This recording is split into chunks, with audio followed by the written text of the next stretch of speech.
Want to use one WhatsApp account on two phones? In this video, I will guide you step by step on how you can do that. First of all, you want to download and install the WhatsApp on your second device. Now launch it open. Now tap on agree and continue. Here, instead of entering your phone number, you want to tap on the three dots at the top right corner.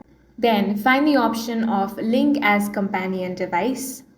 Once you tap this option, this QR code will be shown over here. Now open up your first device. Here you want to tap on the three dots. Now select link devices. Now tap on link a device. Now go ahead and scan the QR code from here. Once you do that, you will be successfully logged into your second device, and in this way you can easily use one WhatsApp in two devices. If you found this video useful, make sure to hit the like button and subscribe for more videos like this.